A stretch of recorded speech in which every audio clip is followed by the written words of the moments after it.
Voyons, voyons.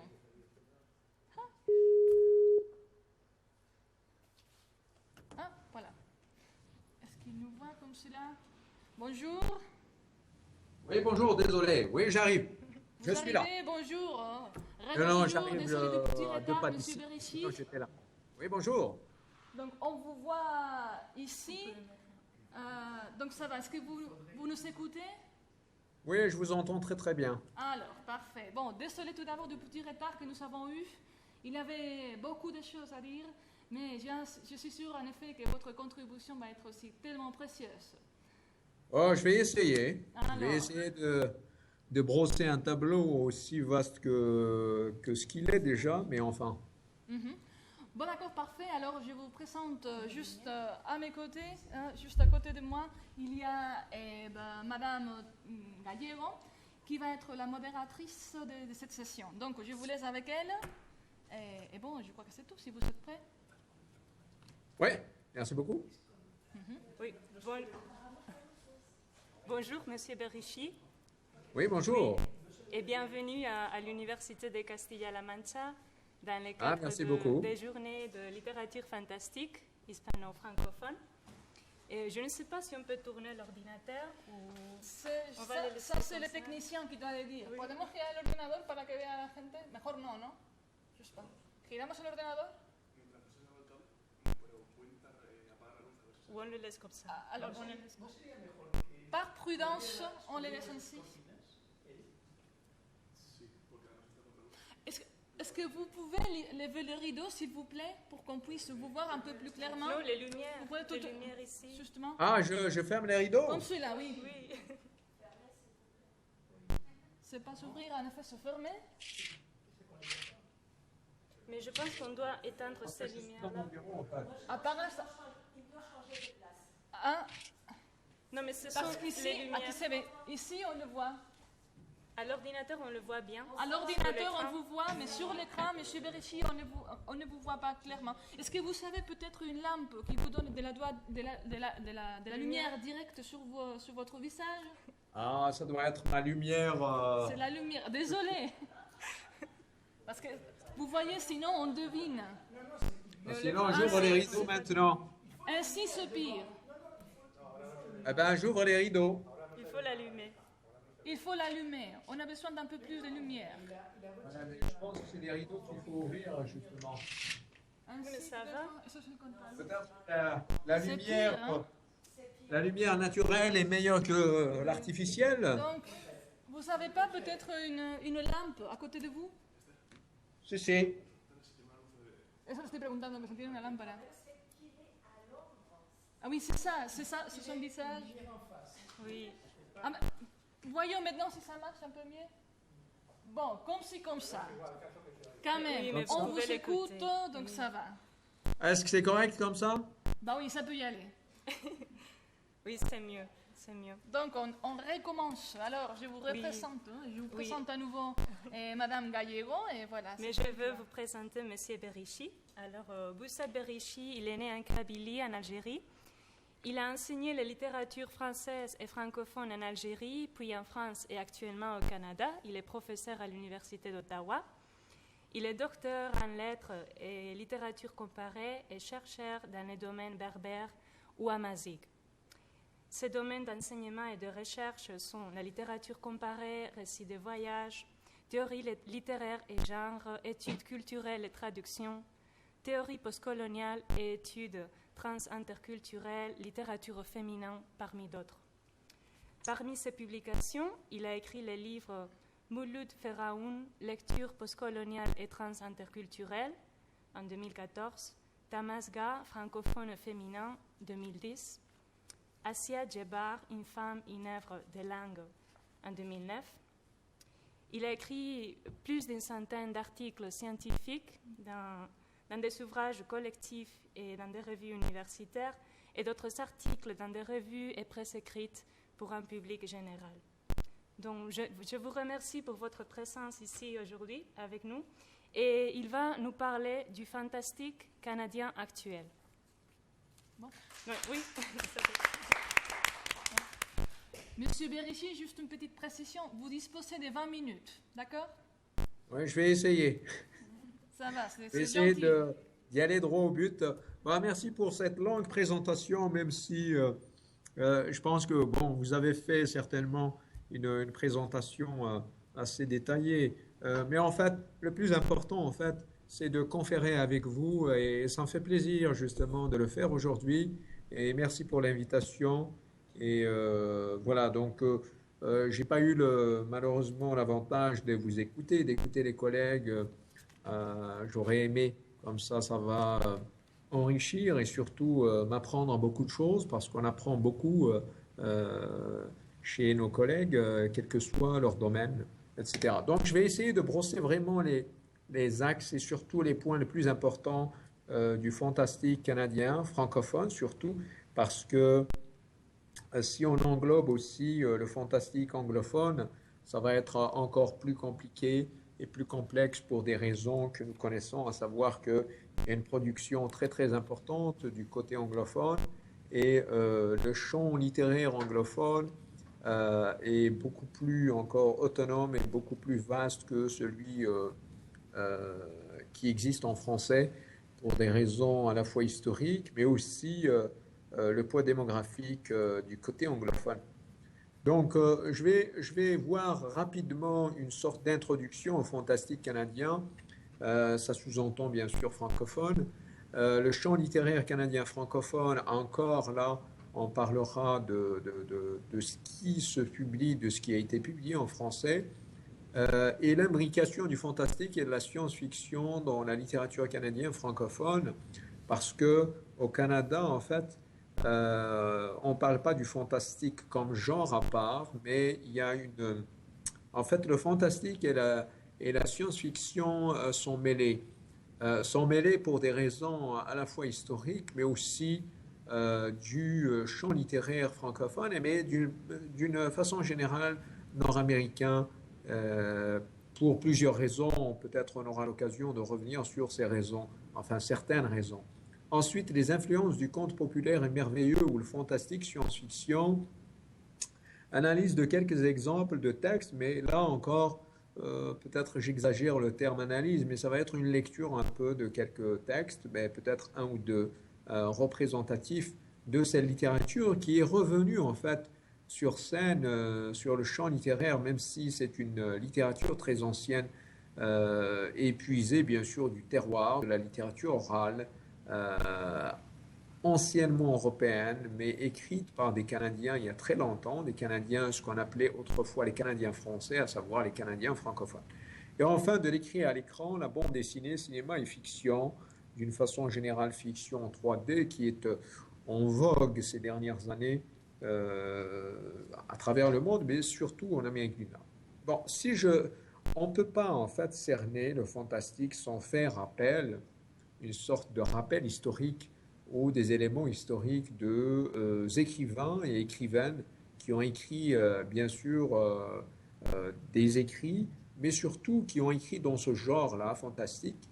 Encore là, comme je disais tout à l'heure, il y a une imbrication vraiment de deux genres sous forme d'un seul genre, à la fois fantastique et science-fiction.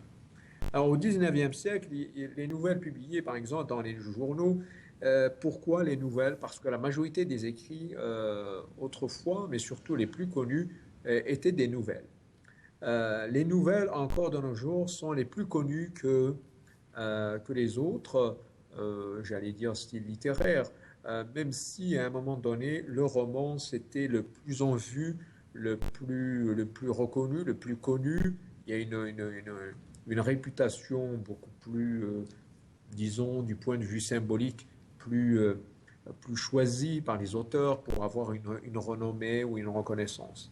Alors, donc, dans les journaux et les magazines du Canada, notamment au Québec, il y a vraiment une imbrication encore du réel et du fantastique sans que ces deux styles ou ces deux genres ou sous-genres, si vous voulez, s'opposent l'un à l'autre parce qu'il y a une culture nord-américaine qui fait que la pluralité constitue la diversité au sens général du terme à tout point de vue, pas seulement en littérature et en culture.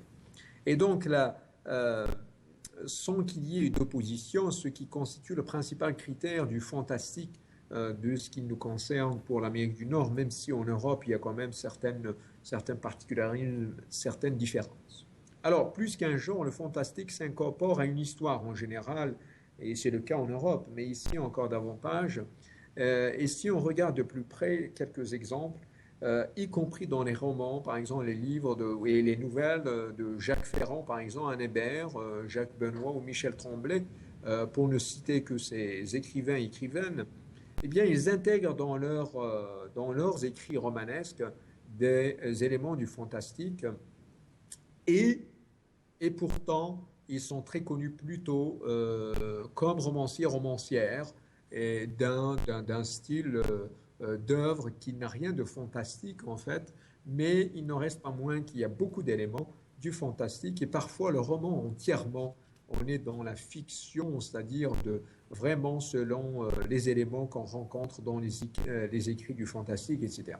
Alors nous avons bien sûr quelques romans feuilletons du fantastique adaptés au cinéma parce qu'il y a une tendance en Amérique du Nord, c'est que tout ce qui est fantastique est adapté au cinéma parce qu'il y a une portée beaucoup plus importante au cinéma, même si l'écrit, bien sûr, est porteur, puisqu'il y a des écrits enseignés dans les écoles, il y a des comptes rendus dans des revues, il y a l'enseignement d'un certain nombre d'écrits dans les universités, etc.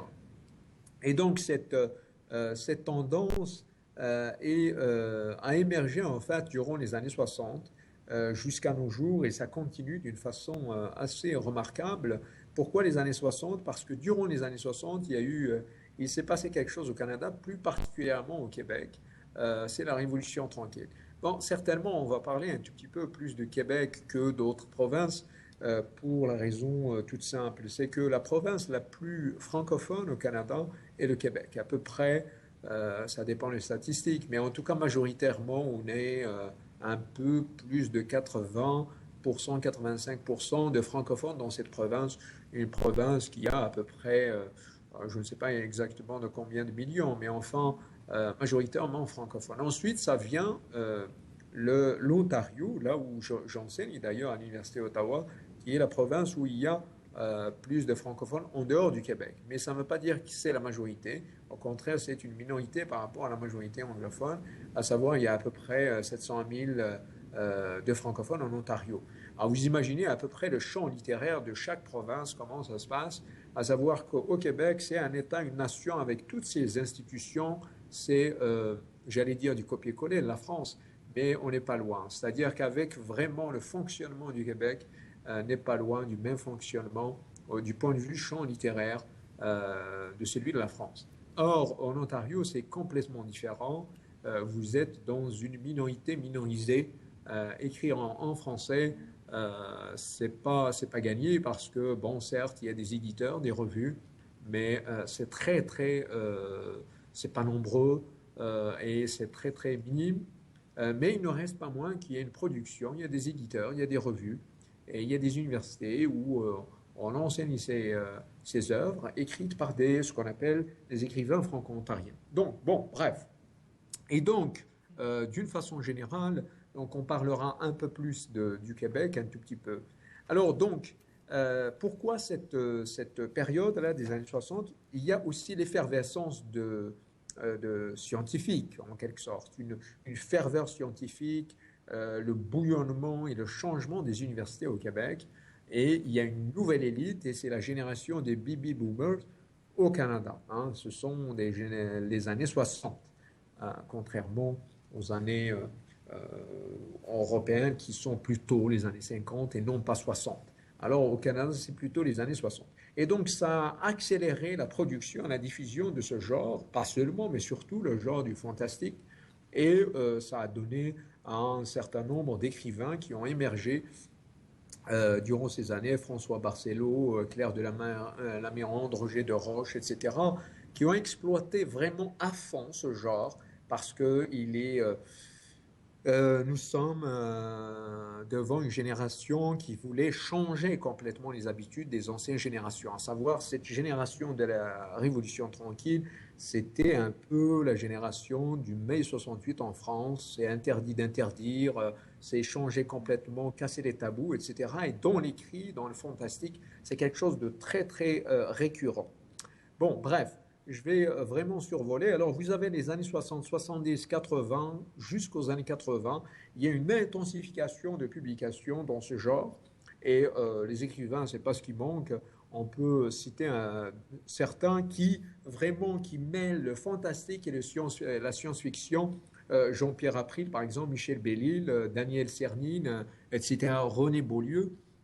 Et durant ces années-là, il y avait aussi une création de nouvelles maisons d'édition, de nouvelles revues qui ont fait connaître ce genre davantage, mais surtout l'introduction de ce genre dans les programmes scolaires, dans les manuels scolaires, et une soif d'études, d'analyse de certaines œuvres de cette nouvelle génération qui a émergé, qui a accompagné cette révolution tranquille et qui parle de son présent et qui remet en cause un certain ordre ancien. Et l'ordre ancien, c'était plutôt la religion qui était partout, dans tous les champs d'ailleurs, dans tous les domaines, sachant qu'au Québec, et même au Canada, mais surtout au Québec, c'était l'Église en fait qui confectionnait en quelque sorte les manuels scolaires. En fait, la religion est omniprésente dans tous les domaines. Or, à partir des années 60, c'était la remise en cause de cet ancien ordre. Et ça a accompagné bien sûr tous les champs, que ce soit économique, politique, mais surtout littéraire. Alors, autrefois, le fantastique, c'est plutôt, certes, c'est beaucoup d'imaginaire, beaucoup d'imagination lié à la religion. Lié vraiment, hein, le terme démon, diable, etc., est tout le temps est récurrent. Or, à partir des années 60-70, nous sommes dans une autre thématique. Nous sommes dans un autre genre fantastique qui n'est pas lié directement à ces valeurs, disons, de religiosité chrétienne, ainsi de suite. C'est autre chose. Et cette autre chose est mêlée à la science-fiction, c'est-à-dire qu'à quelque chose encore de beaucoup plus complexe et beaucoup plus vaste d'une façon générale. Il ne reste pas moins qu'à noter que la thématique, par exemple, surnaturelle, accompagne la littérature canadienne, française et québécoise, surtout dès le premier roman, par exemple, si on remonte à très très loin l'influence d'un livre de Philippe Aubert en 1837. Et là, on est très très loin. Or, si on regarde, on fait le parallèle par rapport aux écrits d'aujourd'hui, ne serait-ce que ces dernières années, nous sommes dans une autre écriture, pas dans un autre genre, mais disons que dans une autre thématique. Si on prend l'exemple de Yann Martel, qui a écrit certes en anglais, mais traduit beaucoup en français, l'histoire de Pi adaptée au cinéma, on n'est plus dans le cas du surnaturel, là, vraiment lié à la religion. On est dans un autre univers, on est dans une autre thématique, à savoir qu'on crée de toutes pièces une histoire dont la religion n'existe pas en quelque sorte. Vous avez la survie de la personne, du personnage, avec un tigre à côté, et vous avez une sorte à la fois d'amour-haine, puisque les deux personnages, le tigre constitue un personnage lui-même aussi, et ils sont dans une situation de coexistence, mais d'existence de survie des deux. Et donc là, le côté religieux, ne serait-ce que le peu qu'il peut y avoir, eh bien, il est inexistant. Et pourtant, Yann Martel, pourquoi on peut le considérer aussi écrivain québécois, il est né au Québec. Enfin, il n'est pas né au Québec, il est né par hasard, comme par hasard, bon, par hasard, je ne sais pas, en Espagne, et il a vécu au Québec, etc. Donc, et c'est un écrivain très très connu mondialement, surtout depuis la datation de son livre très connu, Histoire de Pi. Bon, alors je vais vraiment brosser rapidement parce qu'on n'a pas assez de temps, je vais faire une jonction entre le passé et le présent rapidement. Je disais tout à l'heure que les écrits anciens étaient empreints en tout cas, imbibés d'une certaine religiosité ou bien de la thématique de la religion. Exemple, la chasse-galerie qui est très très connue d'Honoré Beaugrand, qui a vécu entre 1848 et 1906, eh bien, ce livre de la littérature fantastique, en fait, c'est tiré d'un fond très, très ancien de la littérature européenne, qui est une vieille légende, mais recréée un petit peu, il a ajouté un certain nombre d'éléments, alors qu'à la base, c'est une légende populaire, et on raconte l'aventure de bûcherons, de quelques bûcherons qui ont fait un pacte avec le diable, et là, le diable, donc c'est au sens religieux, afin de revoir leur famille la veille du jour de l'an. Pourquoi le jour de l'an? Nous avons Noël, juste après, c'est le jour de l'an, donc c'est très, très sacré. Et pourtant, ce texte est au fondement même de la littérature francophone du Canada, hein, c'est-à-dire plusieurs artistes, y compris des peintres, des cinéastes et des chanteurs, ont repris cette histoire à leur façon. Depuis quelques années, c'est devenu une sorte de, j'allais dire de mythe, mais d'un référent littéraire incontournable, et pourtant c'est un genre fantastique de la littérature d'une façon générale. Donc, inspiré des légendes européennes que les colons d'Europe ont ramené avec eux, et ils mettent en scène des thématiques qui touchent particulièrement les habitants du Canada. À savoir que ce voyage entre Gatineau, pas loin d'ici, à peine à 10 minutes de l'Université d'Ottawa, et en allant vers côté Montréal, avec un canot, mais ce canot vole, ce qui est quand même assez particulier dans cette légende. Alors vous avez à peu près 200 kilomètres qu'ils doivent parcourir en plein vol, et à partir de là, on peut donc dire que le canot des Corses, d'ailleurs, volant est beaucoup plus efficace, selon la légende. Alors, à l'époque, il ne faut pas oublier, on est en 1800 quelque chose, donc c'est très loin dans l'histoire. Bon, bref, donc un groupe de bûcherons isolés en forêt, c'est là un pacte avec le diable afin de voyager rapidement en direction de leur village à bord d'un canot volant pour retrouver leur bien-aimé le soir de Saint-Sylvestre. En aucun temps, ils ne devaient invoquer Dieu ou toucher le clocher d'une église. Alors là, on est vraiment dans le plein de la religiosité dans la légende, même si on leur a interdit justement d'évoquer la religion, Dieu en tout cas, d'invoquer Dieu, pardon, ou de toucher le clocher d'une église. Pourquoi? Parce qu'à l'époque, c'était vraiment, la religion est omniprésente dans toute la sphère privée, familiale, etc. Et enfin, donc, la perte de leur âme était le prix à payer. Alors, faut-il respecter le pacte avec le diable ou pas? Et donc, cette légende encore est revenue à la mode aujourd'hui, qui est du genre fantastique, dans tous les champs de création, adaptation cinématographique, y compris, il y a 2 ans, c'est une adaptation au cinéma en 3D, des bandes dessinées de toutes sortes, et bien sûr, il y a recréation de cette légende, tout en s'inspirant d'Honoré Beaugrand, qui l'a écrite au départ, et on lui donne une autre forme, etc., à travers la bande dessinée, etc. Et donc, cette légende, par exemple, mérite d'être étudiée encore davantage. Pourquoi? Parce que elle incarne un peu une sorte de vision du monde chez les Canadiens francophones d'un certain temps, et sa présence aujourd'hui dans la mémoire collective et dans la littérature d'une façon générale, parce que d'autres écrivains, y compris Michel Tremblay et d'autres, les plus connus, etc., les plus en vue, citent cette légende, cet écrivain, mais surtout cette légende. Bon. Est-ce que c'est lui qui a incité d'autres, etc. Peu importe, mais il ne reste pas moins que cette légende occupe véritablement une place de choix dans le fantastique francophone canadien. Bon, bref, donc, en raison du climat religieux qui imprégnait le Québec au XIXe siècle, les contes surnaturels, par exemple, qui font intervenir des figures associées à l'imagerie catholique, le diable, la Sainte Vierge, le petit Jésus, les saints, ou qui mettent en fiction des manquements aux vertus chrétiennes sévèrement punies, la coquetterie, etc. Et ça a continué jusqu'aux années 60, comme je disais tout à l'heure. Or, à partir des années 60-70, ça a commencé à changer. Ça a changé, ça a évolué, etc. Mais dans toute cette littérature francophone du Canada, mais particulièrement du Québec, qu'en est-il en fait ces dernières années? Parce que bon, on a beau maintenant retracer les années 70, 80, etc. Qu'en est-il? Est-ce que le champ littéraire, en tout cas le genre fantastique, occupe une place aussi importante que durant les années 80. On sait que durant les années 80, la production dans ce genre était importante.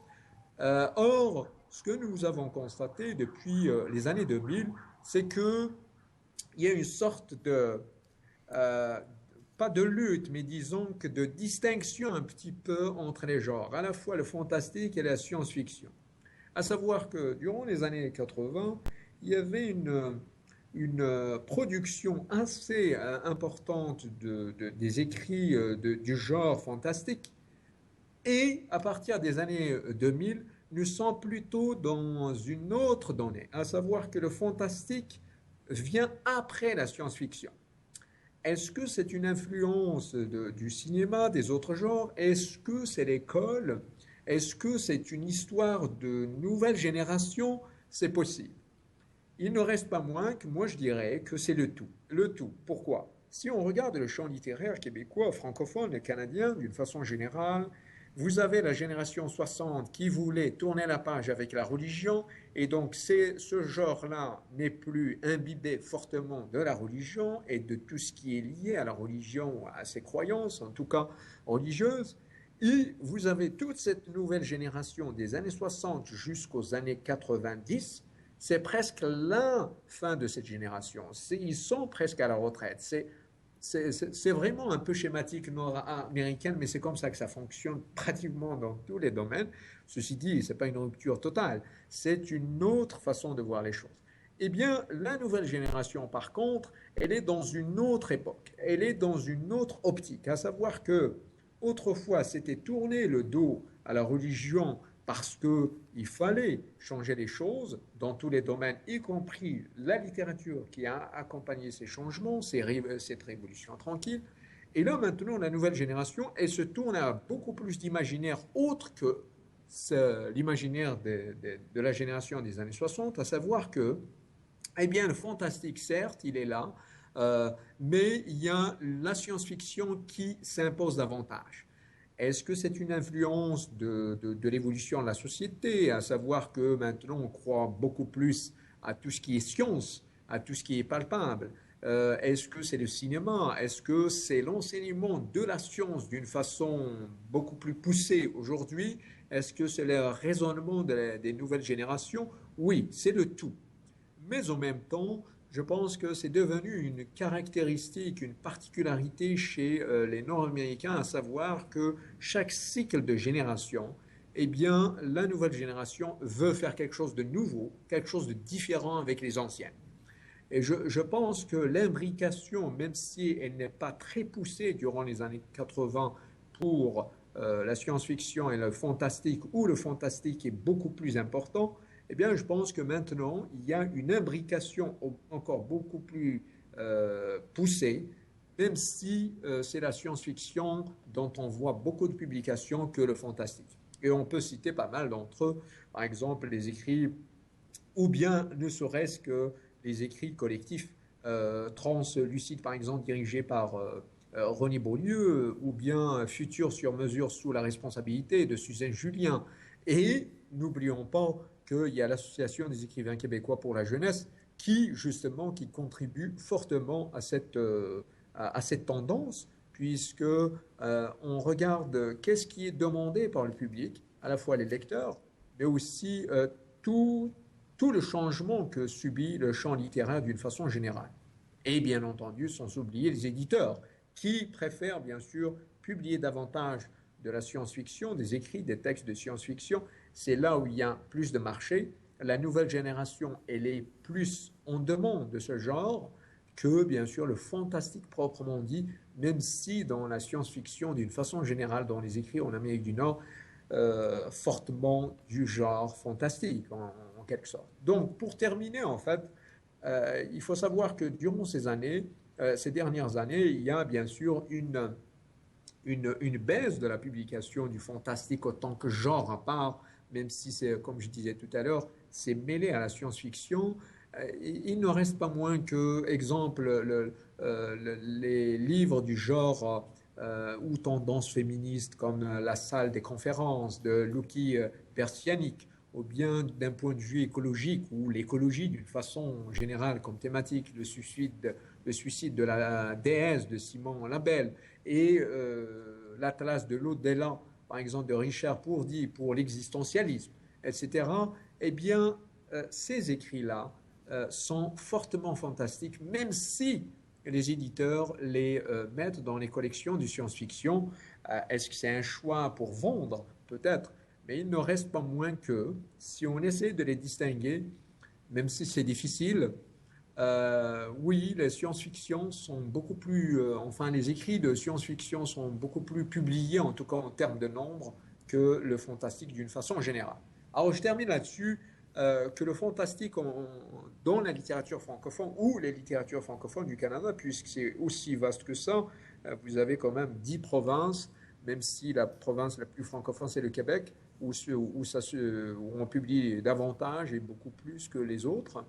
Eh bien, si on regarde de plus près, par exemple, il y a certains éditeurs véritablement qui se consacrent à ce genre particulier. Par exemple, À lire ou La Veuve Noire, par exemple, qui publient majoritairement des œuvres de la littérature fantastique et bien sûr, d'une façon générale, la littérature francophone du Canada, mais vraiment, ils publient que ce genre d'écrits, etc. Et bien entendu, la plupart des romans, encore de nos jours, sont imbibés, si ce n'est pas du genre fantastique, on les appelle romans, mais ils s'inscrivent dans ce genre-là du fantastique. Et pourquoi? Parce que, encore, il y a la culture populaire, la culture vécue des Américains du Nord, surtout Canadiens francophones, qui sont très, très rattachés et attachés à ce genre depuis très, très longtemps. Pourquoi? Parce qu'il y a la mémoire orale qui se transmet, même si on est dans une tradition scripturaire, mais cette tradition scripturaire écrite s'inspire davantage de la littérature orale très très ancienne. Et encore là, est-ce que c'est une spécificité des sociétés minorisées ou minoritaires? C'est possible, parce que dans un cadre de survie, il faut se régénérer à partir de l'ancien. Et à partir de l'ancien, c'est tout ce qui est ancien comme oralité. Eh bien, il est temps de le transcrire, peut-être de recréer, mais à partir de l'ancien. Alors, le côté, bien sûr, de la religion, certes, est amoindri, mais il ne reste pas moins que la majorité, de plus en plus, s'inspire de la tradition orale pour créer quelque chose de nouveau, tout en mettant le pied dans cette époque qu'ils appellent plutôt l'époque de la modernité, et la modernité au sens science-fiction. Mais il n'en reste pas moins que c'est du fantastique. Donc, enfin, les textes de science-fiction occupent quand même une place de choix de plus en plus. Et l'une des raisons, c'est aussi l'influence, et ça, ce sont des études universitaires qui parlent de ça, à savoir les films, par exemple, de Harry Potter ont influencé énormément, pas seulement, mais c'est un exemple, ont influencé beaucoup les lecteurs, mais surtout les créateurs aussi, les écrivains d'une façon générale. Eh bien, pour d'autres, eh bien, nous sommes dans une phase où le fantastique peut-être change de forme, mais il est toujours omniprésent dans la littérature ou les littératures francophones du Canada d'une façon générale. Je préfère m'arrêter là parce que, bon, si je commence à détailler, ça va être assez long. Voilà, et je tiens à vous remercier de m'avoir prêté attention. Merci. Bon, merci pour votre communication. C'est très intéressant. Il nous a offert un panorama du fantastique au Canada. J'ai vraiment beaucoup appris. Et si vous avez des questions pour M. Berishi ou Mme Descoster. Bon, tout d'abord, M. Berishi, parce qu'il est prioritaire maintenant. Bon, allez-y, quelqu'un voudrait poser des questions sur le fantastique au Canada? C'est Manuel? Oui. Vous écoutez de là-bas, M. Berishi, sinon vous pouvez vous J'espère. approcher. Est-ce que vous écoutez? Vous entendez? Oui, j'entends. Ah oui, je ça va. Parfait. Alors, merci beaucoup de votre communication. Ça m'a beaucoup appris. Je me posais la question sur ce que vous avez dit au sujet de la Révolution tranquille vers les années 60.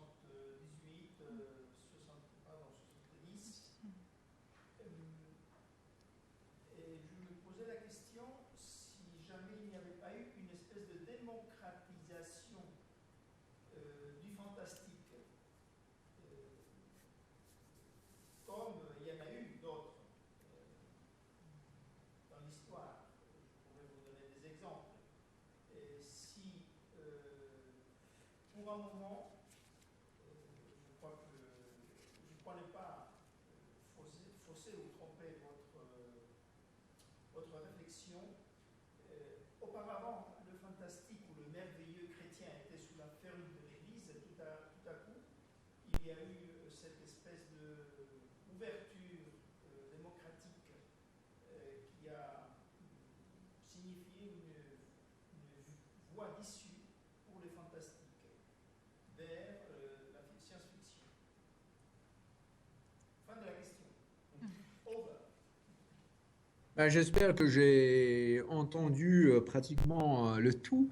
Euh, oui, en fait, ce qui s'est passé au Canada, mais particulièrement au Québec, parce que bon, le Québec, comme je disais tout à l'heure, fonctionne d'une façon générale comme la France, à savoir qu'il y a cette affirmation des origines françaises, même si bon, on peut nuancer. Alors tout ce qui est français de France, etc., on veut toujours être pareil. Et bien la France est laïque. À un moment donné, la nouvelle génération de l'élite québécoise s'est dite, bon, allez, on arrête avec cette religion qui empoisonne, entre guillemets, ou qui a envahi tous les champs pendant des années, hein, des décennies et des décennies, y compris dans les écrits, etc., la littérature. Et autrefois, si vous écrivez un texte où il n'y a pas un peu de religion, etc., eh bien, vous aurez des critiques sévères, même de la censure de la part de l'État. Et l'État, l'Église est omniprésente, etc. Ça tourne autour de l'Église. Et jusqu'aux années 60, hein, jusqu'aux années 60, l'Église occupe une place vraiment une place très très importante dans l'appareil de l'État, dans tout le système éducatif est géré par l'Église, notamment au Québec, etc. Bon, la nouvelle génération, eh bien, elle s'est dite, d'accord, bon, il y a certes autrefois l'Église, mais maintenant on veut passer à autre chose. Et n'oublions pas qu'aussi c'était la montée du mouvement souverainiste au Québec. C'est-à-dire qu'il y a un mouvement qui veut une indépendance pure et simple du Québec et construire une nation à part, indépendante. Alors vous avez tous les champs, tous les domaines qui ont accompagné cette ferveur à la fois de révolution tranquille, changer les mœurs, casser les tabous. Il y a le féminisme aussi qui était certes à ses débuts, mais qui a contribué à l'avancement, à l'évolution de la société. Et vous avez bien sûr ce mouvement indépendantiste. Donc toutes les questions étaient là. Il fallait régler un certain nombre de problèmes, à la fois de pouvoir, de création, de tout. Alors la nouvelle génération avait accompagné cette évolution de la société. Autrefois, c'était tout ce qui est religion, eh bien, il faut mettre un peu de religion, beaucoup, un peu, etc., dans ses écrits. Eh bien, maintenant, non. Les tabous sont cassés, sont brisés, il n'y a aucune barrière. Eh bien, on va écrire ce qu'on veut et on va imaginer toutes sortes de choses. On va aborder les questions qu'on veut, les thématiques qu'on veut. La société est prête, justement, à ça. Et donc, la nouvelle génération justement, a décidé, en tout cas, c'est pas sous un groupe, mais en tout cas, la nouvelle génération d'écrivains, d'écrivaines avait pris le chemin d'écrire et de tourner la page à cette religiosité qui a imbibé une certaine littérature d'autrefois. Et cette nouvelle génération, avec les écrits des années 60, 70, 80 surtout, elle n'était pas à cheval, mais elle concevait le fantastique, la science-fiction comme genre entier. C'est-à-dire qu'on peut passer de l'un vers l'autre sans se soucier d'une certaine catégorisation des genres. Pour la nouvelle génération, c'est ça en fait la nouveauté. C'est-à-dire qu'on peut écrire du fantastique sans se remettre en cause dans la science-fiction, à savoir quelque chose de complètement différent, en s'inspirant des légendes anciennes, en s'inspirant de certaines croyances, en les présentant pas sous la forme religieuse, etc., mais sous d'autres formes, tout en disant, bah, écoutez, bon, ça appartenait autrefois aux valeurs chrétiennes, religion chrétienne, mais non, la nouvelle génération, elle prend ce qu'elle veut prendre, elle les insère dans les textes, elle les enseigne sans insister sur le côté religieux. Et cette génération appartient à un mouvement assez important durant les années 60. On l'appelle Révolution tranquille par rapport à la Révolution française de 1789, parce qu'au Québec, il n'y a pas eu de mort, il y a eu plutôt des émeutes, des blessures, certes, etc., des interpellations, des mouvements de grève, des syndicats, de tout, des féministes, d'un certain nombre de droits. Eh bien, ça a coïncidé avec mai 68. C'est un mouvement certes planétaire, mais il ne reste pas moins qu'au Québec, c'était très très particulier en termes de forme. Ça a pris cette révolution tranquille en termes d'acquis, de combat, de revendication. Et ce qui a fait ce particularisme, bien sûr, c'est le mouvement indépendantiste québécois. Et ça, bien sûr, ce mouvement a influencé fortement aussi la littérature avec des écrits assez militants, tendancieux pour l'indépendance, etc. Et jusqu'à présent, ils ne constituent pas le gros morceau, mais il ne reste pas moins que les années 60, 70, 80, c'est quand même, il y a une littérature assez militante. Souverainiste, pour ne pas dire une littérature souverainiste, mais une littérature assez influencée par le mouvement souverainiste. Enfin, on appelle au Canada le souverainiste, c'est-à-dire vers l'indépendance. Et ça, on ne peut pas s'en passer. Alors maintenant, justement, avec du recul, dans les écoles, dans les universités, eh bien, on enseigne ça et on décortique, on analyse cette période parce que nous avons un peu plus de recul par rapport à avant. J'espère que j'ai répondu à la question. Vous êtes satisfait, n'est-ce pas? Bon, est-ce qu'il y a d'autres questions? Non, c'est tout. Moi, je voudrais demander, je vous prie alors de nous fournir une réponse brève, en effet, parce que sinon on va fermer ici, sinon on restera ici enfermé à jamais. Ah, oui. Justement, s'il y a des thèmes propres à la littérature fantastique canadienne qu'on ne trouve pas peut-être dans la littérature fantastique française ou d'ailleurs. Ça dépend. C'est sûr et certain, dans chaque littérature, il y a des particularismes, des spécificités. Hein. Si vous prenez le cas de la littérature, ne serait-ce que ce que j'ai soulevé tout à l'heure, à savoir que la science-fiction et le fantastique sont imbriqués dans les écrits au Canada, ce qui n'est pas le cas en Europe jusqu'à présent, à moins que ça fait quand même pas longtemps que j'ai quitté la France, et je connais plus ou moins l'Europe d'une façon générale, surtout francophone. Donc depuis 2011, donc ça n'a pas changé quand même, mais enfin. Alors c'est l'une des particularités, mais je ne dis pas qu'en Europe ça n'existe pas, cette imbrication, hein, on mêle aussi les genres, mais n'est pas aussi accentué comme ici, accentué dans le sens où tout est mêlé. Mais est-ce que c'est une influence américaine? C'est possible. Mais il y a une chose que j'ai remarqué, le fantastique pour les questions, par exemple féministes, pour les questions écologiques, elles sont abordées d'une façon un peu plus différente, un tout petit peu. Écologique, peut-être, je dirais, c'est pareil. Mais la question féministe, j'ai remarqué, il y a quand même une grande différence. Une grande différence parce que, bon, c'est lié à l'évolution, à l'égalité des mœurs ici, etc., des sexes, pardon, si ce n'est, oui, pourquoi pas, des mœurs aussi. Alors, cette particularité aussi est liée à l'évolution de la société, notamment, puisque c'est le Québec, le pivot, un peu le gros morceau des francophones, c'est lié à la question souverainiste, indépendantiste. Et là, nous avons un genre enfin, des écrits vraiment très militants dans le fantastique, tout en remémorant un certain pays lointain qui était la Nouvelle-France autrefois. C'est-à-dire qu'il existait un pays qui s'appelait la Nouvelle-France, qui constituait un pays, une nation à part des francophones, et on fait, la jonction avec les revendications actuelles.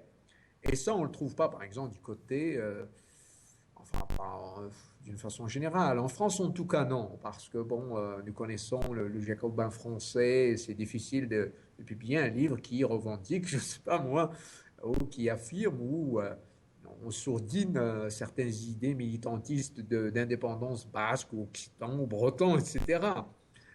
Et pourtant, au Québec, c'est normal. Et un autre aspect, c'est les écrits de plus en plus du fantastique, mais vraiment dans une optique canadienne, ce qu'on appelle le multiculturalisme, alors qu'en Europe, surtout en France, on n'aime pas parler de ça pour des raisons encore jacobines, et histoire de la France avec ses hauts et ses bas. Hein. Et ça, c'est très très présent. À la fois, le fantastique maintenant, autrefois, on parlait plutôt d'un héritage francophone chrétien, etc. Et bien maintenant, il y a d'autres cultures, d'autres passés, des mémoires diverses qui viennent des immigrants qui viennent d'ailleurs, ou bien des enfants d'immigrants qui écrivent en s'inspirant de ce qui était du merveilleux ancien, etc., au fantastique actuel nord-américain, en ajoutant aussi de la science-fiction. Et donc cette diversité fait une sorte de mosaïque du fantastique canadien. Bon, si je rentre dans les détails, il y en a beaucoup. J'ai cité tout à l'heure un auteur. Et ça, c'est intéressant de voir ça de plus près. Bon, on doit s'interrompre en effet parce qu'on accumule déjà trop de retard. C'est l'heure de fermer ici notre faculté. Donc, il faut vous arrêter là-bas. Monsieur Berishi, merci d'avoir participé avec cette visioconférence dans nos journées de littérature fantastique hispano-francophone. Merci. Merci à vous, je vous remercie.